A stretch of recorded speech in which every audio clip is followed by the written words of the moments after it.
There is a good possibility कि आपने जासूसी उपन्यास नॉवेल्स पढ़े होंगे।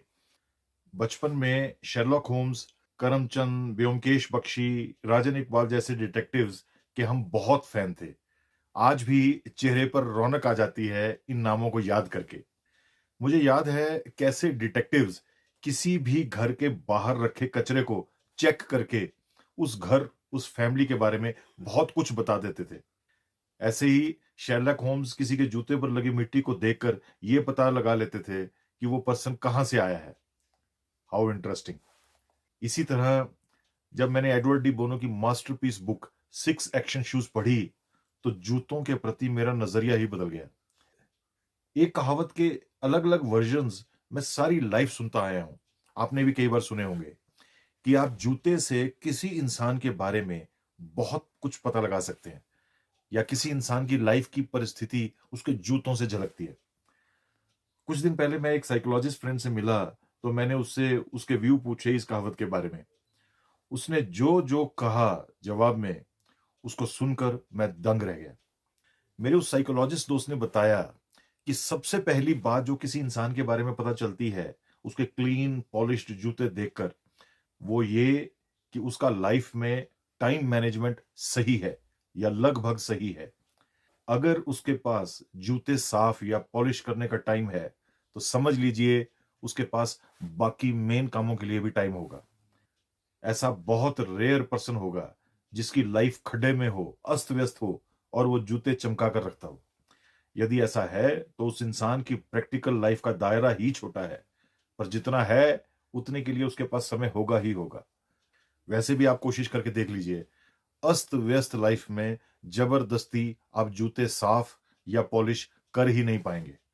माई साइकोलॉजिस्ट फ्रेंड जोकिंगली सेड, जिस सोल्जर के जूते साफ और वेल पॉलिश्ड हों, उससे कभी मत उलझना। उसकी बंदूक भी साफ और तैयार होगी। दूसरी बात, माई फ्रेंड सेड, जो जूतों से पता चलती है वो ये कि उस शख्स की माली यानी फाइनेंशियल हालत कैसी है और वो उस हालत को किस नजर से देखता है।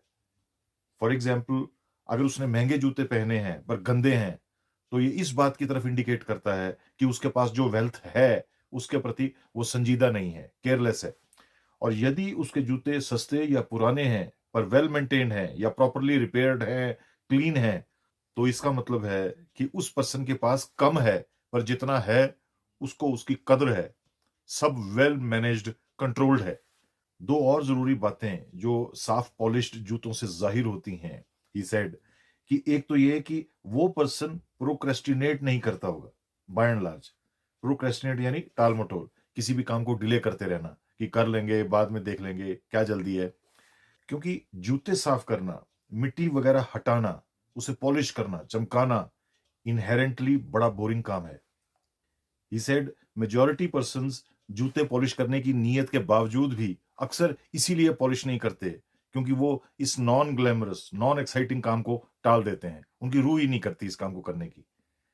और इसके उलट, अगर कोई भी पर्सन शू मेंटेनेंस जैसे काम से कतराता नहीं, वो हर काम का बिना छुपे सामना करता होगा और करके हमेशा जल्दी फ्री हो जाता होगा।